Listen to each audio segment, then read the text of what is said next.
Welcome everyone to another VITA Academy webinar. Today we have Mr. Mark Wagenseil, the denturist extraordinaire. Hi Mark, how are you doing?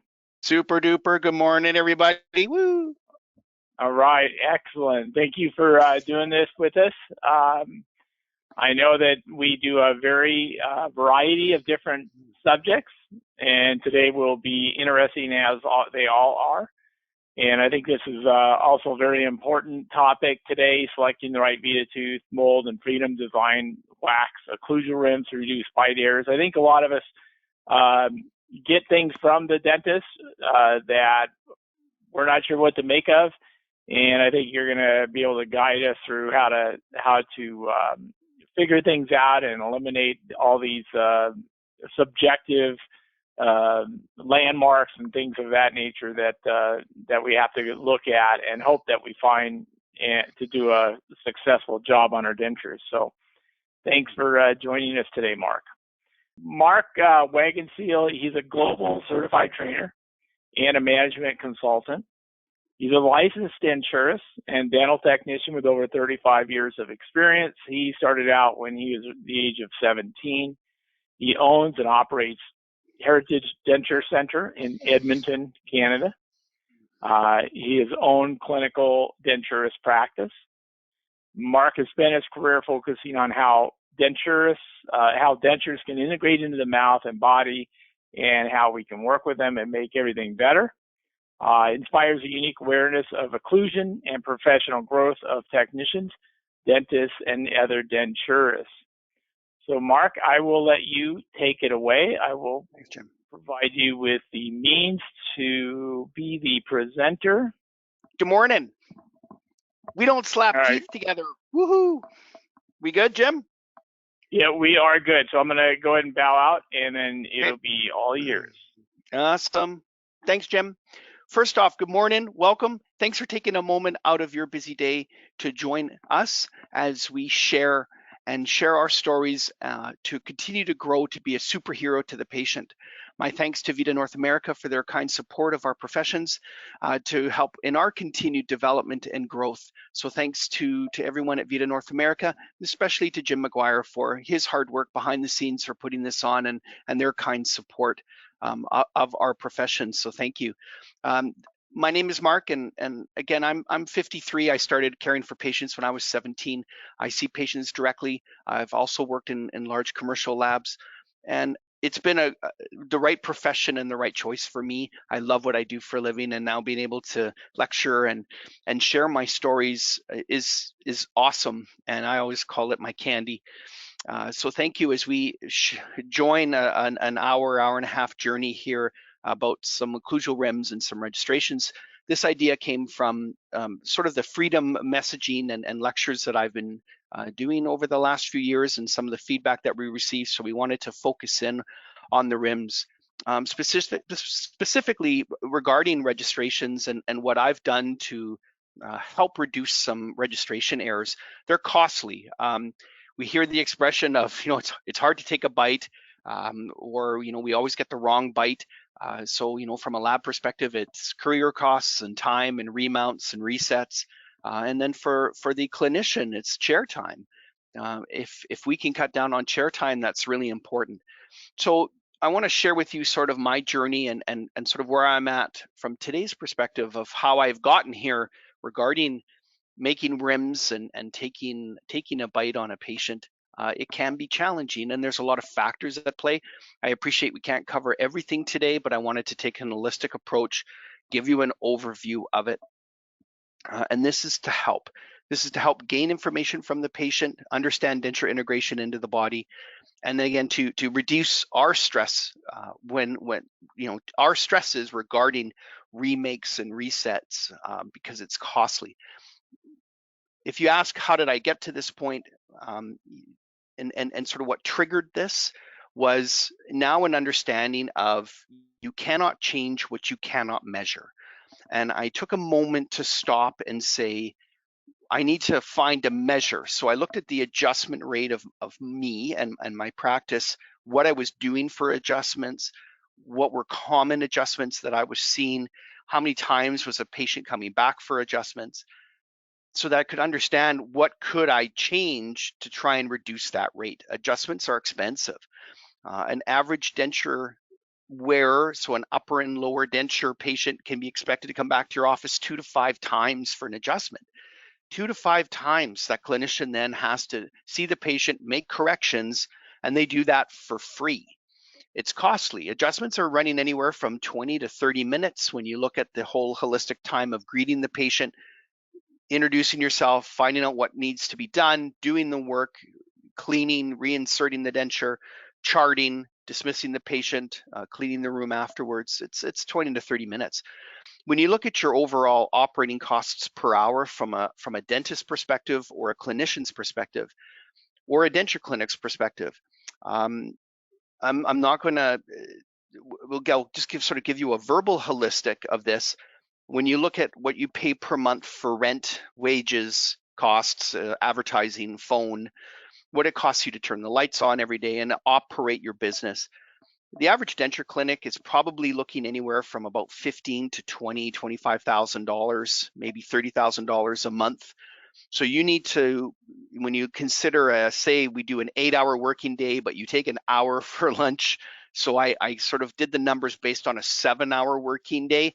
You have to generate about 110 upwards to $150 an hour to be able to pay for the operation of your business. You don't work a 24-hour day. You're only working and trying to generate revenue within that 7-hour period.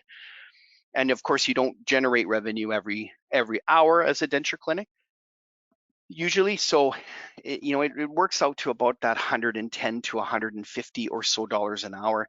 Dentists, on the other hand, their costs can run anywhere from $500 to $1,000 an hour. Or higher. So the dentists that I've spoken with, they understand their costs per hour.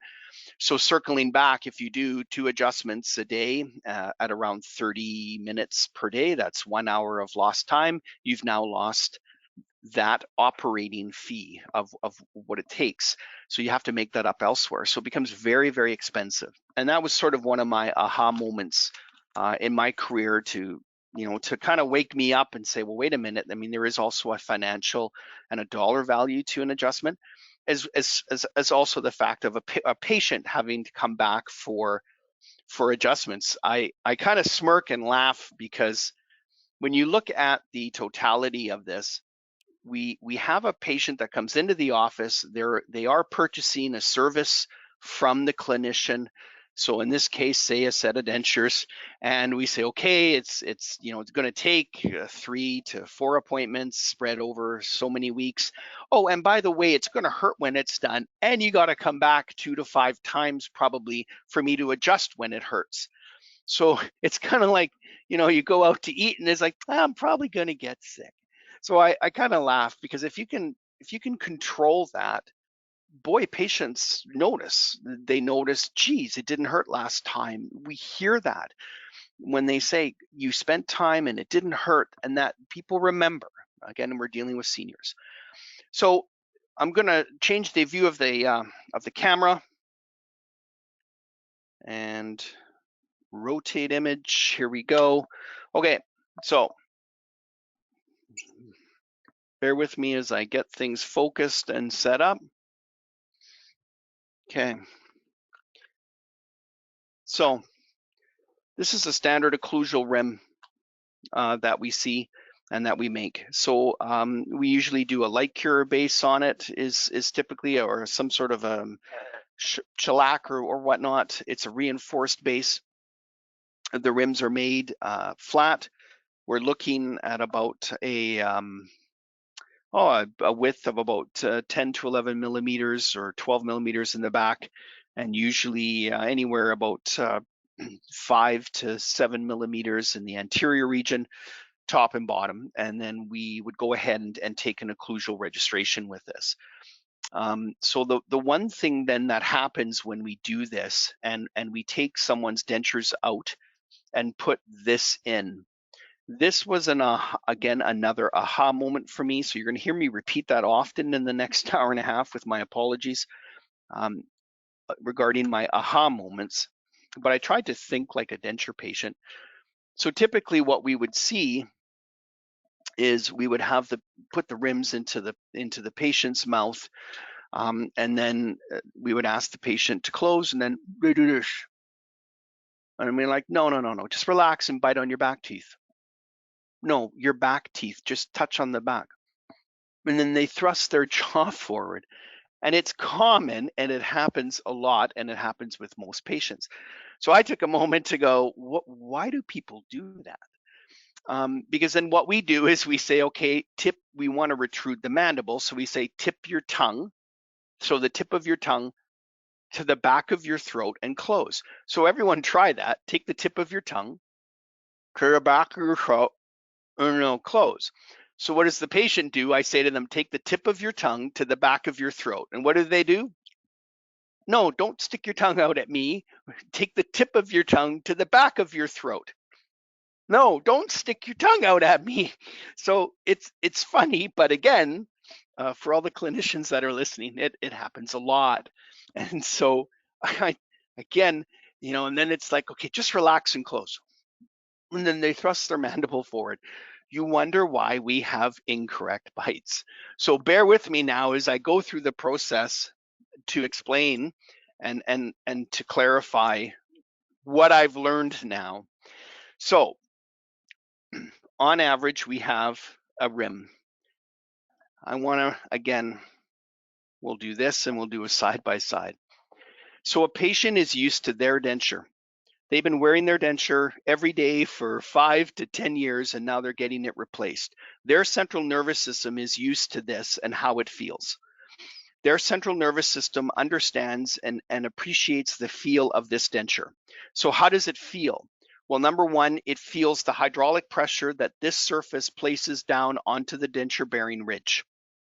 So this surface is generally smooth. It's got a gloss to it and a sheen. It's generally smooth, it's hard, it's acrylic, it has a post stem. It's used to the hydraulic pressure. So when someone touches and swallows, it creates a certain amount of hydraulic pressure. When you chew and the patient's trying to chew their food, it's creating more hydraulic pressure. So the patient's central nervous system starts to differentiate and understand the change of hydraulic pressure. That the hydraulic pressure change of, oh, I'm swallowing, or, oh no, I'm chewing.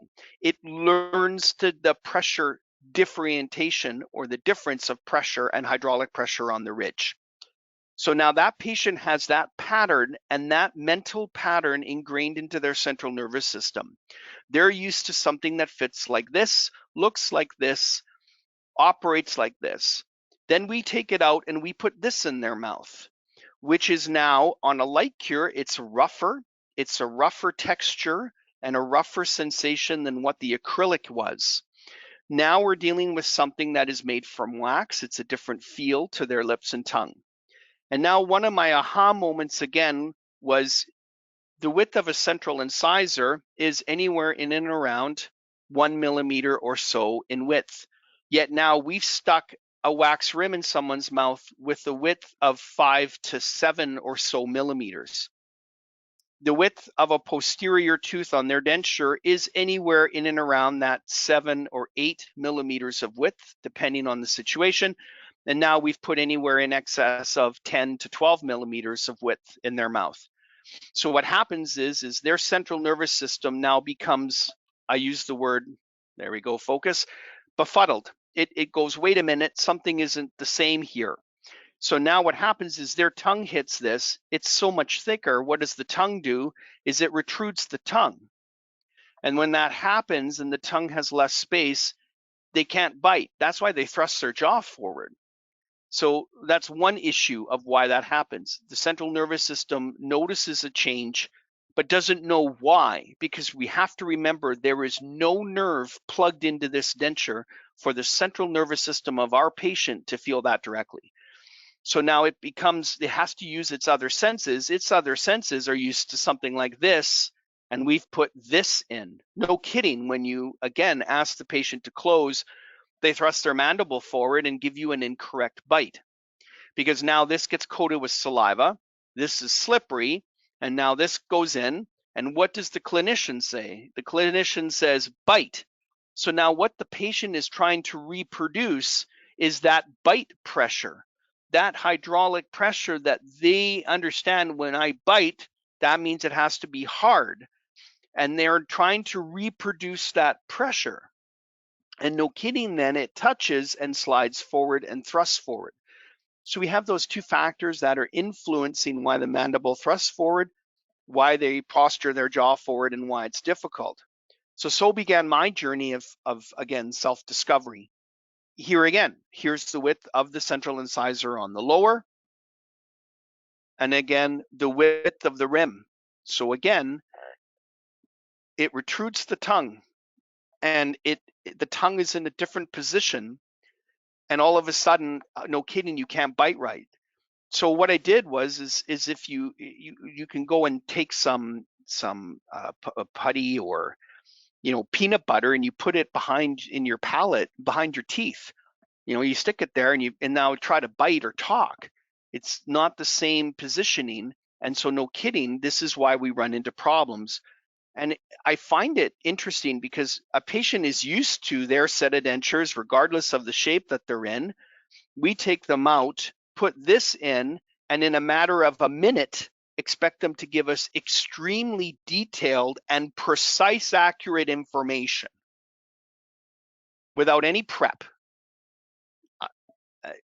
Again, we wonder why there's incorrect bites.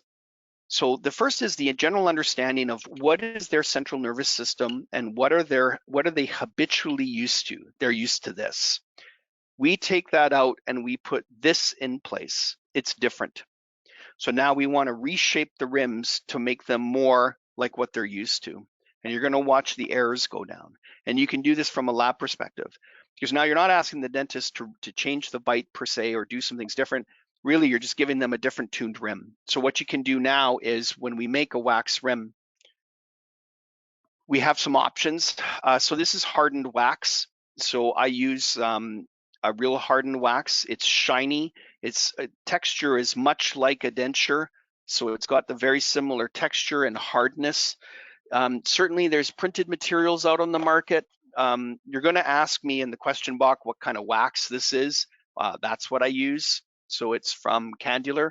So it's the hard modeling wax. It does take a little bit of getting used to work with because it's so hard, it fractures quickly. But this is very strong. It gives that same sensation.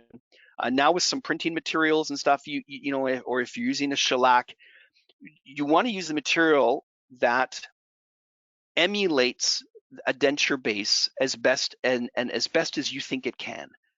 So whether that would be a hard wax like this that has the same texture and surface texture and feel, if you have a printing material or a mill material or a base plate material or a shellac material that's like that, then use it. Unfortunately, like Cure, no, that doesn't. It's rough. It's not the same. So you want to make sure that it's emulating a denture base as best as you can. When I make a rim, I go in and I also make sure that there's a post stem in it. I want to emulate the denture as much as possible. I'll say this now just in case I forget too. If their existing denture has rugae in it, I put rugae in this as well. So everything that we do, that we try to make the wax rim as close to the fit, feel, and sensation of a denture as possible, so as not to bugger up and befuddle the central nervous system. Okay, so that's kind of the premise behind it, and I've had really good success with this now in terms of cutting down my registration and bite errors per se. When we deal with this. So again, I'm going to when we make the rims, I'm going to circle the incisive papilla, and this gives me a snapshot of where things are for midline purposes. I typically I also want to draw out the long branch rugae and where it ends, so that I can know where the cuspids are of the patient. Okay, so that when I go in when we go in and we would say have the dentist mark the midlines and such for us, if they do, we can always reference of where it is on the model, because they actually should be bang on and close to where they are, okay? So that's always by drawing out the long branch rugae, and the long branch rugae ends, this one's weird because it's got a good little curve to it, and that's where the cuspids are usually fitted. Actually, sorry, it's over here. And then the post dam. So you'll find that I butterfly my post dams. They look somewhat like this as I just draw it in pencil. I don't scribe anything here because this is hard. And then I put a light scribe here, it's like a butterfly. This has been a really good post dam for me, and I don't do very many post dam adjustments anymore. That was derived by taking a look at a human skull. So everyone, this is Gustav. This is an acrylic reproduction of the human skull. Say hi, Gustav. Hello. And so Gustav travels with me usually everywhere I go for this particular reason, to show, if you look at the palate and where the teeth are ending, you can see the shape here, and it's going to be a little bit wonky, but you can just sort of see it here. There's a little raised portion here. So again, I apologize. It's easier to see again in person than it is, but you can see a little bit of differentiation here, where this is a little bit of a bulbous piece of bone. So when you take the denture out and you let the gum rehydrate for 15 to 30 minutes, you'll see this puff out here on the patient. And this is where I'm getting that butterfly approach from. And then again, there's that hard surface right here that I don't scribe through. So that's that hard suture line of where the two pieces of the skull or the bone joined, as this person was turning into a child from being early newborn, as the bones solidified. So that gives us that this is typically really hard in here. And then I butterfly and my scribe this way. So generally, if you look, I won't take, it's just a gentle scribe and then just slowly in terms of a butterfly approach, and nothing here. I don't put any scribe line there because it's bony. Typically, you'll see that a post dam is just one little scribe line back here. I've shunned away from that, and now I'm explaining why, because of my study of the human skull and anatomy, and then again, I'm shaping it like it should be shaped for most people and their skull forms. So that's where that arose from. So we make some marks and some marks on the model for us. And then again, now I'm going to sort of show you what I do in terms of the design, and then we're going to step through and actually make the rim. So the first order of business was to overall holistically make the rim more like a denture. We are going to make the incisal edges only 1 millimeter thick so that we don't retrude the tongue.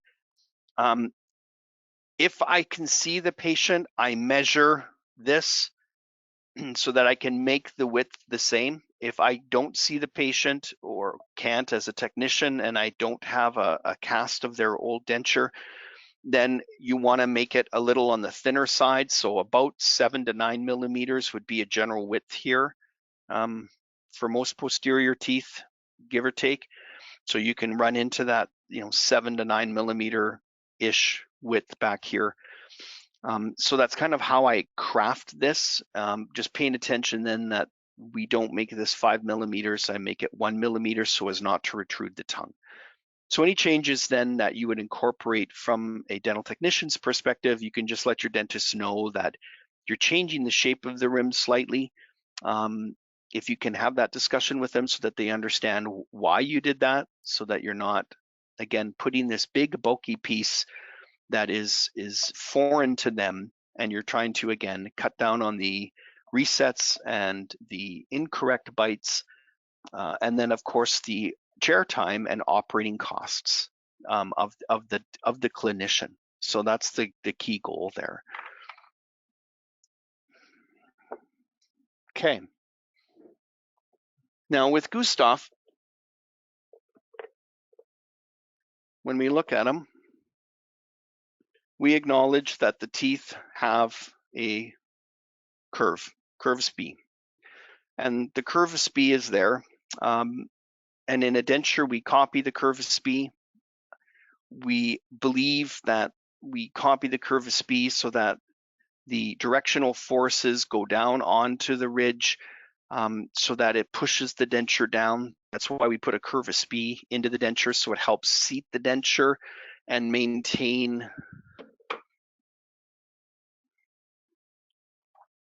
the stability of the denture.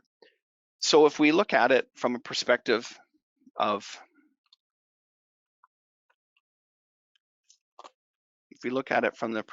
pardon me for repeating myself, we put in a curve spee into a denture so that the denture pushes down onto the ridge and helps seat the denture. Then if we have that same curve that's present, why do you make the rim flat? Because then it's not the same type of pressure and it can thrust the denture forward upon closing, because the space from here on the posterior range is less and the pressure will push and thrust the plate forward. So why do we make them flat? And it's an interesting question, because I don't, if you have an answer, please type it in for me. Generally, it's like you're only trying to get centric, Mark. It's not a function perspective. But when you touch into centric, it creates that force, and that force onto the ridge. And from a physics perspective and a mechanical perspective, the distances aren't the same. Where here we're trying to keep everything at a right angle to push the plate down. Here you're not, it's going to thrust forward. So I've put a curve of spee into the rims to help seat them down. And again, when we seat the denture in, I want it as sort of, again, natural as possible for them. So I'm going to build the rim with a curve. So if you allow me a minute to get this guy here.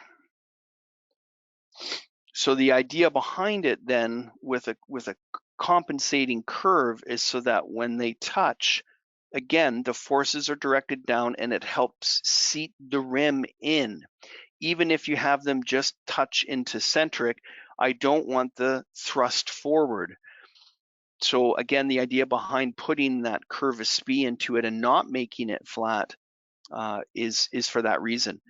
So because I put it in and clinically I know it's there, if I have to adjust it, I change it.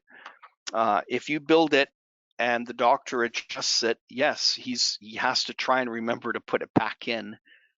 But that's why he should, or they should, pardon me, he, she, they should try to reestablish not flat, but if they make changes to the vertical to try and again carve in or somehow put in for them a curve back in if they can, and if you can have that discussion with them. For the direct clinicians that are the direct care clinicians that are listening in today, so all the denturists and doctors, try to put that back in after you adjust it. Okay, that's why. So now I want to talk about that curve before we get on to the actual construction of the rim. So what I do is I have a protractor here. This was a nice gift, so thank you. And what we do is I draw the shape of the rim on the model. So the idea is putting the shape of the rim on the model. Now I'm just going to highlight this a little more so that it shows up better for the camera.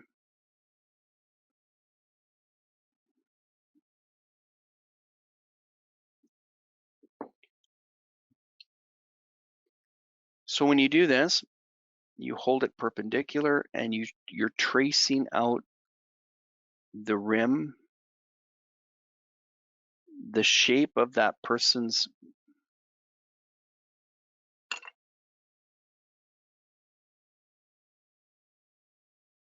ridge onto the side of the model. Okay, now why would I do this? So typically we do a 20-degree compensating curve. So we're going to set the teeth at a 20-degree angle. But now, is this ridge shape that 20-degree angle? So coming back to the piece of paper here.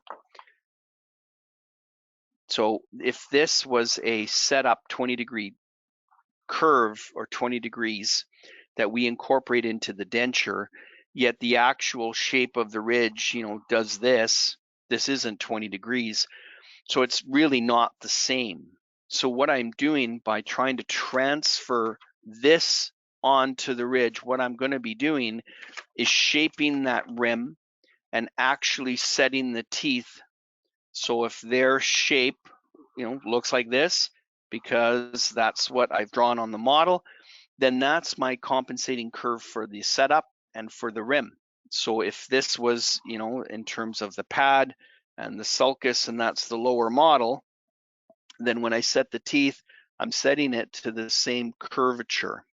So I'm giving them a customized curve of SPE to that snapshot in time. So what it does is it lets me take this ridge and I'm giving them a customized curve of SPE, so a customized curve of SPE to that person at that snapshot in time. So the rim would get designed like this, and then the setup gets designed like this so that it's a customized curve so that everything flows together. So that's a small change we can incorporate to, again, really customize this to help the fit and the function of how this works. So I've pre-made these just to speed up the process a little bit. So again, this is made from the upper and lower, from the hardened wax. The upper has the post-am put in, and now we're going to go in and fabricate the rim. So on average, we're going to do the standard 22 millimeter, 18 millimeter height. So the 22 millimeter down from the sulcus, should there be no other information given. So from a dental technician's perspective, we're going to give rims 22 and 18 because that's where then the doctor can adjust from. And for all the denturists listening, if we know better, we can pre-adjust it.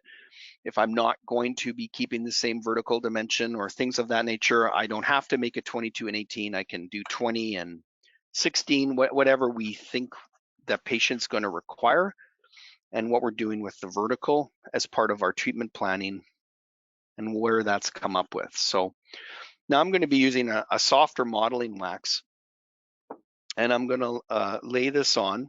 Oh, pardon me. I'm going to stop for a second.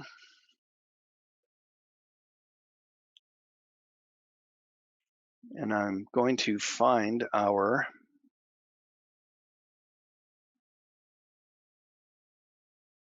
so I just heated up my knife a little bit, and I have now exposed the incisive papilla. There we go. Okay, so I've exposed the incisive papilla here.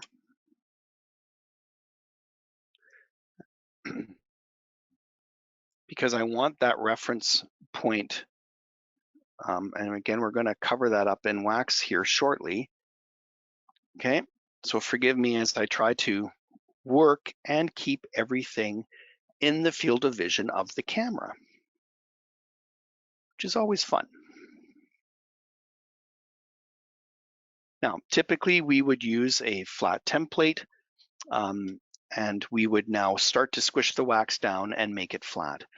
I use an old Ivoclar OPA template. You also can, initially use a 20-degree template to get yourself into that 22 and 18 position, just to help squeeze the wax in. This works by resting into the hamular notches. I do believe Ivoclar has discontinued the OPA templates to the best of my knowledge, but anybody that still has one hanging around, or if you can look online for one, they actually do work quite well. And it kind of gives the initial curve here. So bear with me, okay? I'm gonna tie this up together here as we go, okay? Because you had said, Mark, I thought you did a custom curve. Yes, but this kind of gets me into the ballpark first, okay? And then I'll show you how I make that correction to customize it for that person.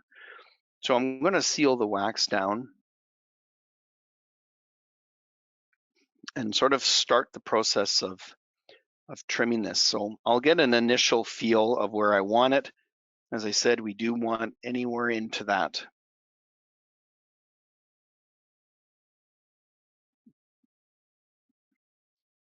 5 to 7 millimeter width.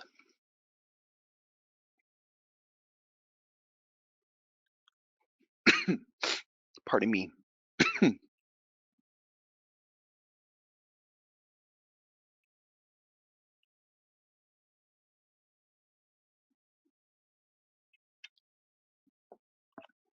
So the understanding now is we're trying to get this close to the width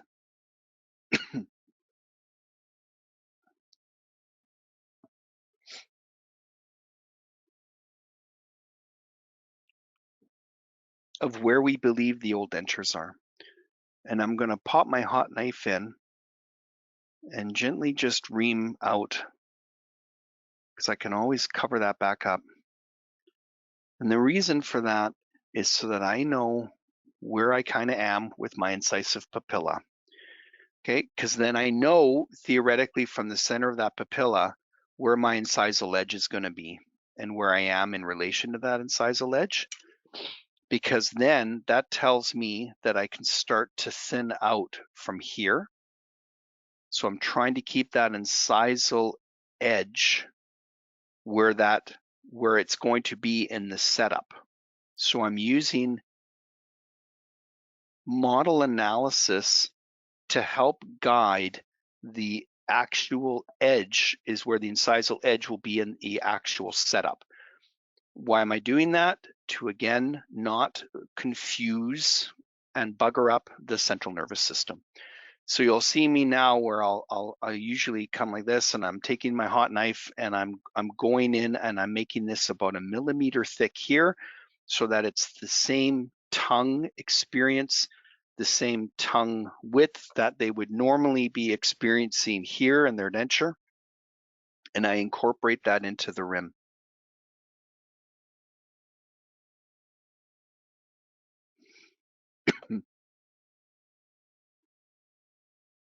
Now, from a commercial lab perspective,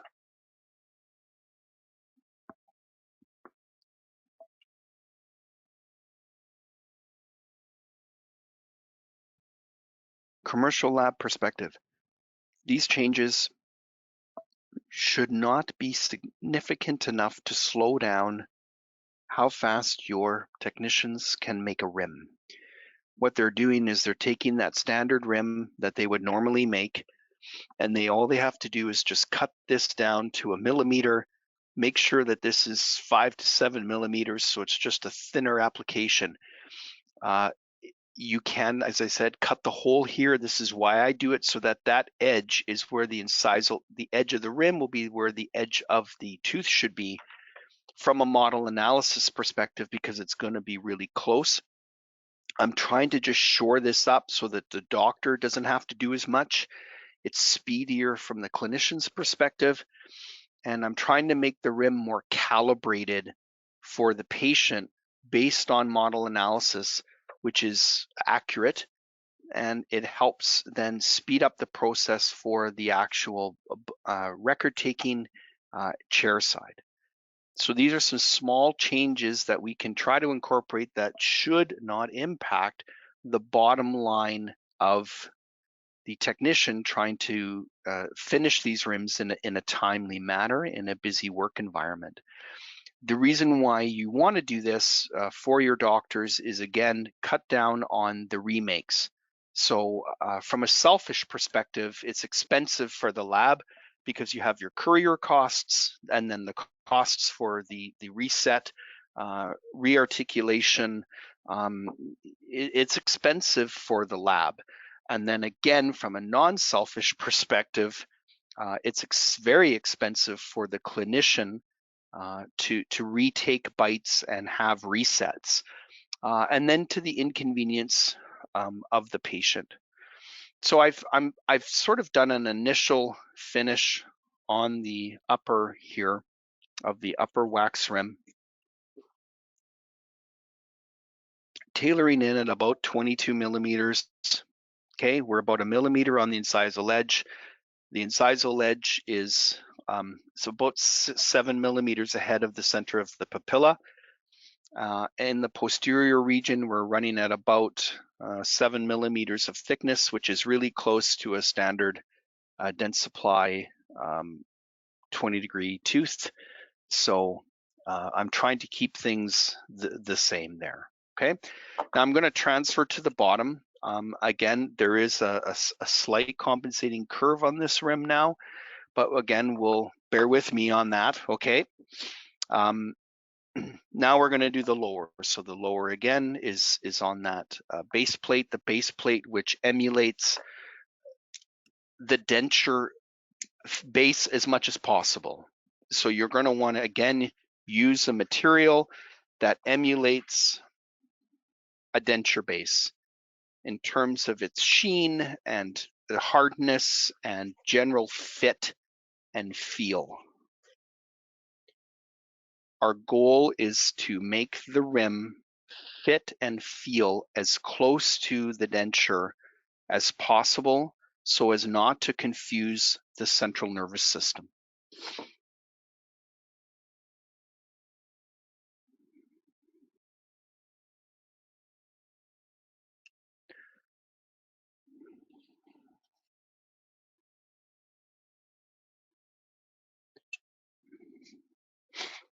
So for practicality purposes, for the demonstration today, I'll be making this about 18, so pretty standard for us. In regards to that, I'm going to be just cutting away off the retromolar pads so that those are always free and clear for me to see. The reason why I do that is because there's no point in having any contact here. We shouldn't be having contact up into the retromolar pads with denture teeth anyway, so that there's no push or slide of the denture base forward.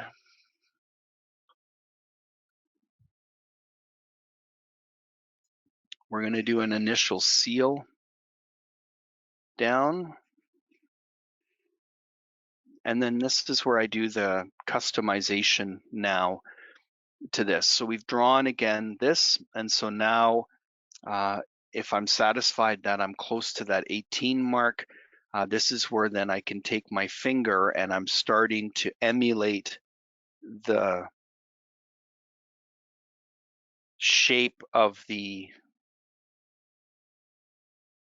pattern of the ridge outline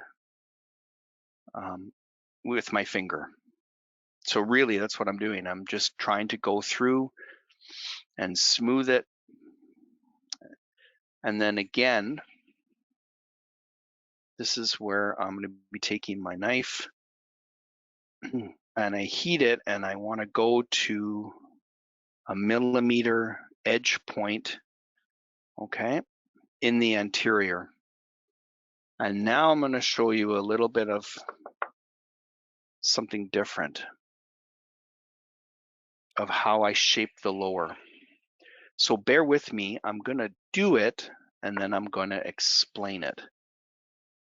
So I did an initial customized pattern to the shape of their ridge, and now you see me that I'm thinning it down with the hot spatula thus making the contact surface area here thinner. So I'm going to be thinning it thinner than the 5 to 7 millimeters that we did for the upper. The lower's coming across into almost like a peak of about 1 millimeter thick. I will explain why in one moment.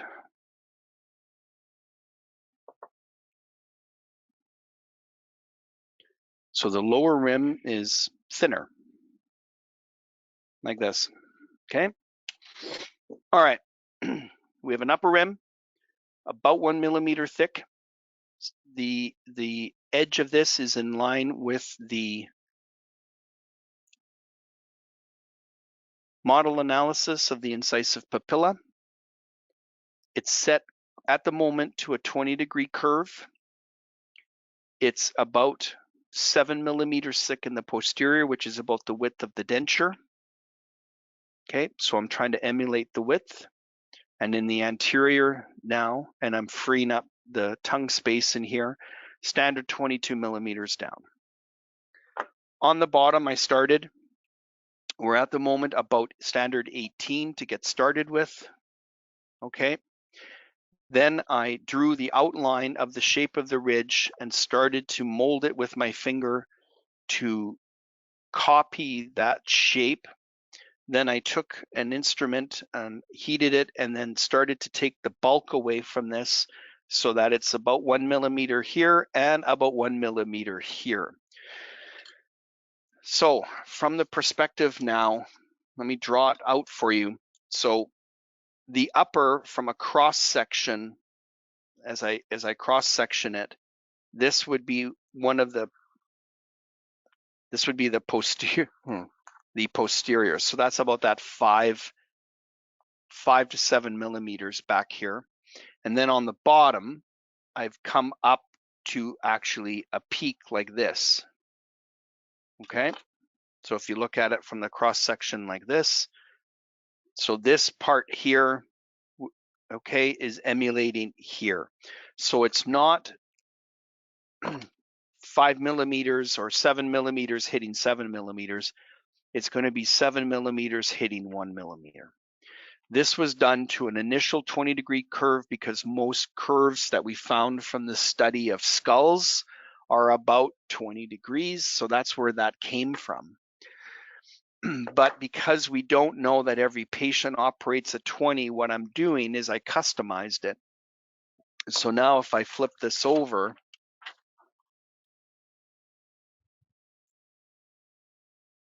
so here's the retromolar pad. Okay, and now here's sort of the shape of their ridge. Comes up, there's the sulcus. Okay, so that's the sulcus. Here's the anterior part of the ridge. Here's the posterior where the posterior teeth come. There's the pad. So I've made a rim that sits into that zone. So I've made a rim that's kind of come up, and I've also tried to emulate what that looks like. Okay, then the rim comes like this, and then it sits in like this. So that would be the rim looking at it, okay, from the side view. And here's the drawing of the lower, just like that, okay?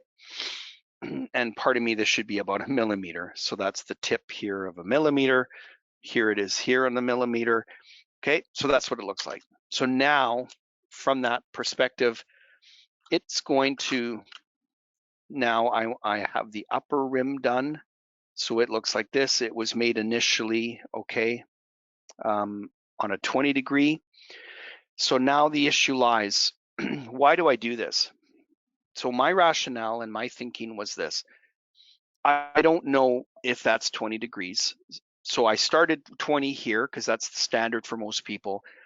I'm not sure. So remember, if I made this 20, I don't know if it's pushing same 20 down onto the ridge structure, the way the three-dimensional ridge structure looks, that I don't know that the compensating curves operate together. So then I did the customized compensating curve here. That's why then I made this up and fit it to a V. So what's going to happen is when I introduce this into the mouth, patient's going to close. You don't know if 20 will hit 20 at the same time. You don't know if customized hits 20 at the same time. So what I do is again, remember this is 1 millimeter. Okay, that's 1 millimeter of thickness. So this is going to go into the mouth. Okay, and say I'm happy with that vertical. Say that I'm satisfied with the vertical dimension. So as the treating clinician, you know, I'm going to mark the midline, and then again I can mark the cuspid lines. And what's nice is when I mark that, I can then reference to see where it is from model analysis, because they should be the same. If it isn't, then the clinician could have been skewed when they took it.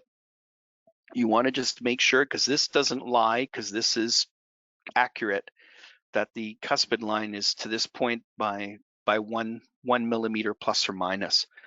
So it gives you a nice reference tool. So in the mouth then, how this will work is I switch over. Clinically, I have, you can do this several different ways. For example, cold water, warm water. So the upper rim will be immersed in cold water to stay cold. The lower now was built and made to a tip. So what I'm going to do is I'm going to do this. I'm not going to put the whole thing in warm water, because I don't want it to, I just want the tip of the wax to get warm. So that's just the very tip here. Or you can flame it clinically, and you can warm it clinically that way as well. So when this goes into the mouth, this is cold, this is warm, and I'm going to have them touch together. And then what's going to happen is this warm wax will soften and mold itself against the upper. And what that does is that takes care of any discrepancies here, is my mindset. This takes care of any discrepancies to make sure that everything was touching at the same time, and the soft wax just compensated for any error. Because remember, the arc of closure, I can't say for certain that everything's closing together at the same time. So that's why I have one cold, one hot. This is made to a peak like a triangle. I soften it so that when it goes in and then it touches, everything then will self-mold and correct and take care of any potential errors. Now I'm going to flip the screen, so bear with me. Hi, let me get the light out of my eyes. There we go. Okay, next. So now I'm going to pretend I'm a denture patient. So the rims are in, and now typically we would instruct the patient to bite. So remember, I came back to denture integration into the body and the key words that we use. When you use the word bite, the patient's trying to find the hydraulic pressure of biting, which to them and their interpretation of that is a strong, they're looking for pressure down onto the ridge. So they're going to be biting. They're going to be putting forth a very strong closure. I don't want them to do that. That's where things bend. It's too much pressure. And that's where the rims can even thrust or whatnot. So the rims go in the mouth. Remember, top cold, bottom, the tip is warm. We've now made these more like a denture. So this is more manufactured like what they're used to in terms of fit and feel and width, as well as the bottom. In terms of fit and feel and width, it's more like what they're used to. So we're not trying to not befuddle the central nervous system. Once they're in and I want to capture that vertical, I give them a glass of water and I say, take a drink and swallow.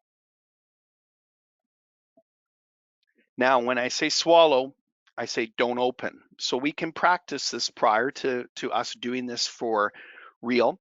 So then once I put the rims in and they're, again, the top is cold, bottom is warm, I'll say swallow, don't open. Now when they swallow, swallowing is a subconscious effort, subconscious command. So when you tell someone to swallow, they will find they're habitual, physiologic centric every time. Because when you swallow, you touch your teeth together. You touch your teeth together to have a stable platform to brace the muscles against to facilitate the swallowing process. So for us to swallow, our teeth need to touch, the muscles then pull up and brace against the teeth touching that stable surface to facilitate the swallowing process. If you try to swallow without touching your teeth together, it's really hard. You can do it, but you almost have to do it with your tongue. Like it's quite a challenge to do. So what this does is I'm not using the word bite. I'm not using the word touch. I am telling them to swallow. So I'm engaging a subconscious command of the central nervous system where they don't think, they do. It's not a thinking command, it's a swallow. You just do it because it's pre-programmed into your head. When that happens, the rims will come together and touch. And then I usually say, okay, and if they open right away, that's fine. I'm just like, okay, take another swallow and just don't open again. And then again, they retouch.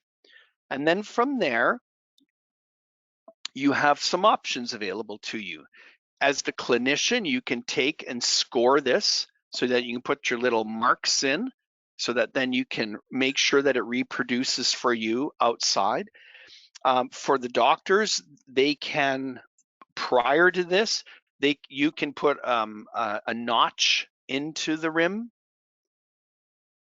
And if they want to use a little bit of bite material, they can just inject it over this, not the entire surface, just into the notch, and then introduce and say swallow, and then it locks in if you want that. So you have some variances that you can introduce so that it's more like what you're used to, so that you don't really have to rethink the whole process or change the whole process.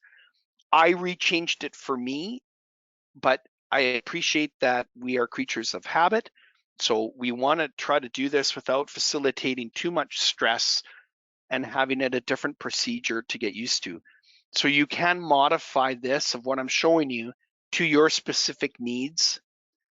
I'm not a fan of placing material all the way around the rim because again, you have a slippery wax surface that gets softened, or excuse me, that gets wetted with saliva, then makes it slippery, and then you use a command like bite. So it's, and you put material in there that's soft and movable. The swallowing will make them touch into centric, and that's where you want to grab. And then if you notch the material just in that area, they can use a little bit of adhesive to make sure it sticks, and then it's just boom, okay? And then you can take everything out, key it back up together in the lab, and it works great. So from a perspective of now letting you into the mindset of, this was me examining the skull, and through study of the skull, what we see in terms of landmarks and positioning, and then looking at how we were building rims, and then what the patient was doing once those rims went in. They would always thrust their jaw, they would come forward, and the bites were always wrong at first, and it was better corrected once it was in teeth, and then we could get a better bite. So then I thought, geez, that's because this and this aren't the same. Excuse me.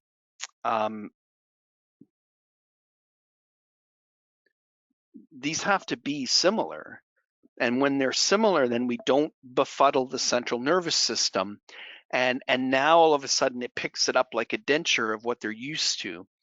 And now their tongue's not getting retruded because this rim was carved and shaped more like their traditional denture of what they're used to.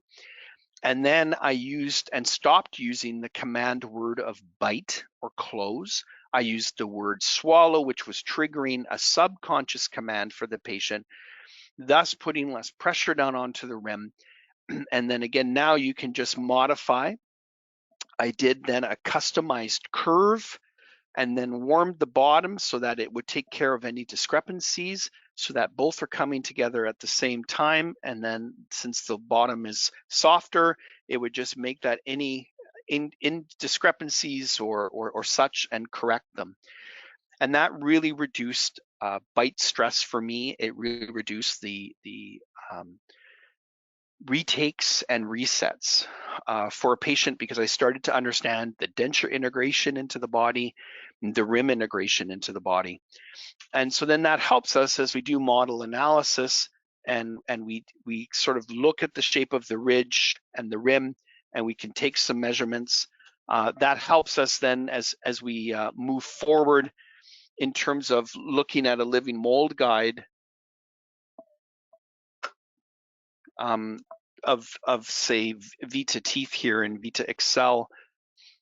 What it does then is we can tailor it down from a ovoid ridge, tapering ridge, and the measurements and the length of the teeth, so that we can start to pick teeth to what's suited for the patient based on the model analysis of the patient, and what their ridge shape looks like. Because again, we now know through study that your ridge shape and width and length is all related in golden proportion to the shape of your nose, the width of your nose, the shape of your mouth. All of that's golden proportioned.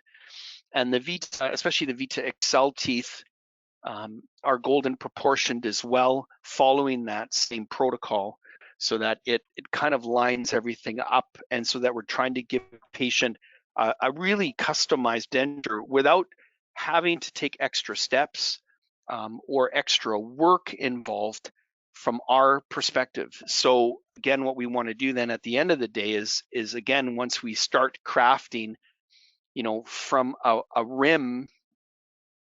So this was the rim. This is the exact denture, for the patient. We again are looking at, where the width of the teeth are to where the width of this was. The rim and the final product should be very similar. So this is the final product. This is the rim to get us there. Everything should be in that same tonality, so that it doesn't befuddle the central nervous system. So that's been my journey, and what I wanted to share with you today in regards to, how I'm trying to reduce the bite errors, and why. Because it's stressful for us, it's expensive for us meaning the technician, the denturist, the clinician, in terms of my chair time, then for the poor lab in terms of courier costs, and again, getting the work into the lab and then having to reset it and redo it, and that you're doing it for free. So this is trying to be more efficient, and this was just an efficiency issue for me, trying to again incorporate these steps to thinking about a denture patient and how a denture patient thinks and functions and operates, so that when we take the bite, it's in a similar fashion to the denture, closing in similar fashion to the denture, with a compensating curve, everything like the denture, so that then, as I said, the wax rim and the finished product are very similar, other than now there's just teeth stuck in it, but they should very well be the same thickness, the same sheen, and that's what I tried to do here, and that's what I wanted to share with you today. So I'm going to stop for a minute and just ask Jim if we have any initial questions that have popped up yet. We do, but why don't you go ahead and finish up? How much longer do you have on your end? Actually, are you ready for questions? We covered most of it, because the other big thing was from that tradition of the denture was just and handing a patient the water and saying swallow. That again was another aha moment for me to, again, I'm tapping into the subconscious of the patient, not a direct command, okay? Because again, bite to me and bite to you are two different ideas and sensations and feelings. So as I said, I wanted to share my journey, and now that I've incorporated what I've just showed you in more detail, this has significantly cut down on any errors. I do this for uppers as well, similar fashion, make the same upper rim to lower natural dentition, just to make it as much like a denture as possible. Put the rim in, hand them a glass of water and say swallow. They touch into the soft wax. These things that you can do to just try and reduce those bite errors, it's been significant, and that's why I wanted to change it, because I was able to key into the you cannot change what you cannot measure. I found out what the measure was, and then I could make the changes. And here I am today with these changes in place, and it significantly reduced stress in the chair. And that's what you want to do from the lab perspective, is look after your clients and your doctors to reduce theirs. And you want to have those, if you can, those open discussions with them to tell you why you're doing it, and why you've made those changes to reduce those chair times and those errors, because they're expensive. And anytime that you can engage with a doctor and have those discussions, when you say, geez, sir, what's your operating cost per hour? How many resets do you do? Because you should be able to look that up on your database in the lab of how many resets these doctors do. And you can say, if I can cut that down for you, would you be interested? They are most certainly going to say yes. And any clinician would say yes, because it's expensive. So this was sort of, again, now in a detailed mode of how I laid it out for you today. We have additional programs with Mark and others throughout the summer. So, those of you that have some time, just like today, go ahead and visit us, register, and join any numerous types of webinars that are going on. And Mark's got a remote denture course going on as well. So that would be a course in which we would send you some models and then send you some teeth. And then remotely, Mark would go over step by step on how to handle some of the setup, which should be really fun to do. Right, Mark? I bet you're just looking forward to that. It's always awesome when you can get your fingers wet. Yeah, that's right. And then if you need to, Mark's gracious enough to provide us with his contact information. So Mark is a practicing denturist. He's got a large clientele. He's busy all the time, travels, trains, and so forth. So if you try to get a hold of Mark, either email or phone, give him a few days to get back to you so that he has time to respond. As far as Q&As, obviously one of the first questions we're going to get on is when you have them swallow the water, assuming that the water is what? Lukewarm, it's room temperature? Room temperature or cool? No, cool. I mean, it's because they're swallowing it right through. It's not meshing around with the rims. So no, just I would say just go room temperature water just to be safe. But remember, the upper rim was cold. The lower, the occlusal surface was warm. So just regular water temperature, tepid water temperature would be great. And would that be Perrier, or would it be just the local distilled water? That's a good question. With or without lemon? I'd prefer mine with lemon. That's fine. I guess if we took this course to Germany, we could give them a beer as well. But there you go. Jokes aside, you just want to give them just regular tap water. At regular temperature is fine. The thought process, again, is to facilitate the subconscious command. All right. And then I know you went over the measurements, and it should be the bite rim should be close to the indenture. But for those that were asking, can you go through approximate the thicknesses from the anterior to the posterior of your bite rims, upper and lower? Yes. So again, we'd be about 1 millimeter in the anterior region to facilitate the incisal edge thickness of the upper teeth and the lower anterior teeth that they're used to currently in their denture. So that measurement of the incisal edge is about 1 millimeter. So I want about 1 millimeter on the rim. That way I'm not protruding the tongue. And then in the posterior, and your normal posterior teeth are running anywhere in and around that 7 millimeters of width, give or take. So then I'm trying to then facilitate about 7 millimeters in the posterior region. On the upper, if I remember, the lower is shaped like the triangle, like the pyramid, up to 1 millimeter on the lower. So that's a review of the measurements. Okay. Okay, and now we often get the you mentioned it, and then we often get the question about the end of the long branch rugae. If you can't find it at the end, how do you err? Which way do you go? A little bit more towards posterior, more towards the anterior? Is there a right? Okay, so typically, just talking through this now because the cameras are shut off, the cuspids will be where the anterior starts to turn towards the posterior. So when you look at the ridge and you branch out from the incisive papilla, you'll see the anterior portion of the ridge, and then it'll start to curve towards the posterior. At that junction of that curve is where the cuspids are going to be. And when you say the cuspids, another part of the question was, is that the midline of the cuspids? Is it the distal? Yes. Yeah, so thank you for the clarification question. So that would be about where the center midline of that cuspid would be. On a typical model analysis, so when you look at all the model analysis technique, it's a plus or minus 1 millimeter degree of tolerance when we do that from a math perspective.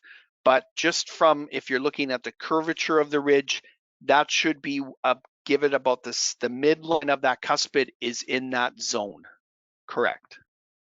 All right. And then I know you do, but they were asking about whether or not for digital dentures, do you do a relief for digital dentures, milling or printing?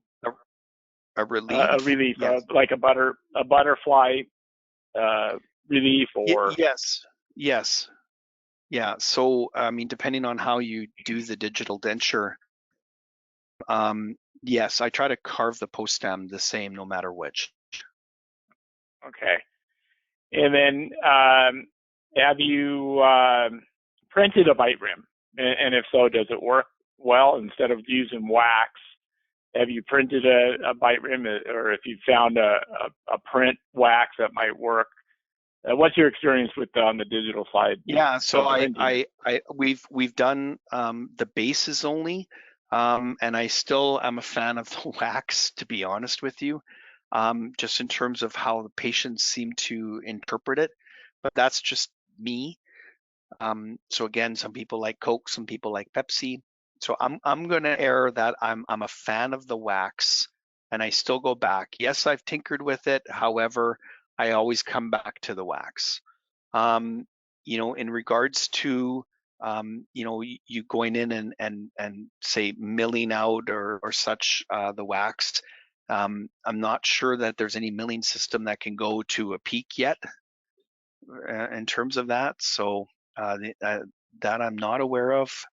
But in terms of just printing the base, I'm still.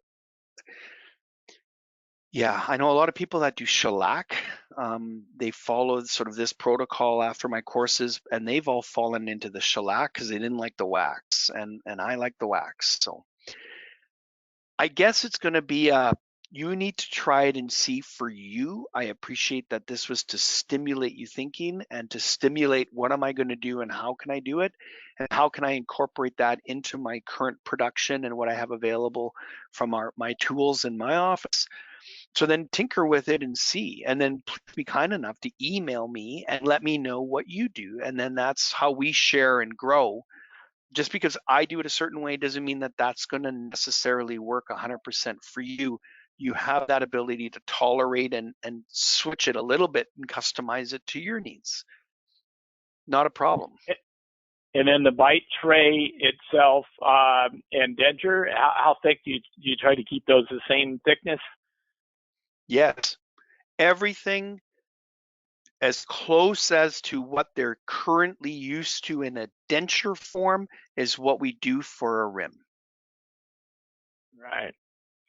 And then last question is, when you start setting your teeth, where do you start, you personally? Because it varies, but what's your first tooth that you place?